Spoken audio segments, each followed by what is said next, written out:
കോൺഗ്രസ് നേതാവും കൊല്ലം നഗരസഭ മുൻ ചെയർമാനുമായിരുന്ന കരുമാലിൽ സുകുമാരൻ അന്തരിച്ചു. കൊല്ലത്തെ സ്വകാര്യ ആശുപത്രിയിൽ ശനിയാഴ്ച രാവിലെ 7:30 അന്ത്യം. 71 വയസ്സായിരുന്നു അദ്ദേഹത്തിന്. അസുഖത്തെ തുടർന്ന് ദീർഘനാളായി ചികിത്സയിലായിരുന്നു. കൊല്ലത്തെ രാഷ്ട്രീയ സാമൂഹ്യ മണ്ഡലങ്ങളിൽ വ്യക്തിമുദ്ര പതിപ്പിച്ച സുകുമാരൻ വലിയ സൗഹൃദം സൂക്ഷിക്കുന്ന വ്യക്തിയാണ്. നഗരസഭാ ചെയർമാനായി പ്രവർത്തിക്കുമ്പോൾ നഗരത്തിന്റെ വികസനത്തിന് ഒട്ടനവധി സംഭാവനകൾ നൽകി. നഗരസഭാ കെട്ടിടം, സ്റ്റേഡിയം എന്നിവയുടെ നിർമ്മാണത്തിന് തുടക്കം കുറിച്ചു. ഗതാഗതക്കുരുക്കിന് പരിഹാരം കാണാൻ നിരവധി പദ്ധതികൾ നടപ്പാക്കി. കൊല്ലം ഹാർബറിന് വേണ്ടിയുള്ള പരിശ്രമം എല്ലാം ശ്രദ്ധേയമാണ്. കൊല്ലം നഗരത്തിന്റെ വികസനം കരുമാലിക്ക് ഒരു സ്വപ്നമായിരുന്നതായി പലരും അനുസ്മരിക്കുന്നു. കൊല്ലം ശ്രീനാരായണ കോളേജിൽ നിന്നും പ്രീ യൂണിവേഴ്സിറ്റിക്ക് പ്രവേശനം ലഭിച്ചു. KSUയിലൂടെ രാഷ്ട്രീയ രംഗത്ത് സജീവമായി. തുടർന്ന് യൂത്ത് കോൺഗ്രസ് ജില്ലാ ജനറൽ സെക്രട്ടറിയായി. 1968 നഗരസഭാ തെരഞ്ഞെടുപ്പിൽ വിജയിച്ചു ചെയർമാനായി. 10 വർഷക്കാലം ചെയർമാനായി തുടർന്നു. കേരളത്തിലാദ്യമായി സായിയുടെ 2 യൂണിറ്റ് കൊല്ലത്ത് ആരംഭിക്കുന്നതും പരിശീലനം നടത്തുന്നതിനുമുള്ള പശ്ചാത്തല സൗകര്യം ഒരുക്കിയതും കരുമാലിലായിരുന്നു.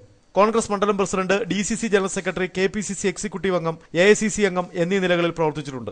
കൊല്ലം പട്ടണത്തിന്റെ നിറസാന്നിധ്യമായിരുന്ന കരുമാലി സുകുമാരനെ അന്ത്യോപചാരം അർപ്പിക്കാൻ നൂറുകണക്കിന് ആളുകളാണ് എത്തിയിരുന്നത്. ജില്ലാ കോൺഗ്രസ് ഭവനിലും തുടർന്ന് കോർപ്പറേഷനിലും പൊതുദർശനത്തിന് വയ്ക്കും. രാത്രി 7 മണിക്ക് മുളങ്കാടകം പൊതുശ്മശാനത്തിൽ സംസ്കരിക്കും. ന്യൂസ് ബ്യൂറോ, കൊല്ലം.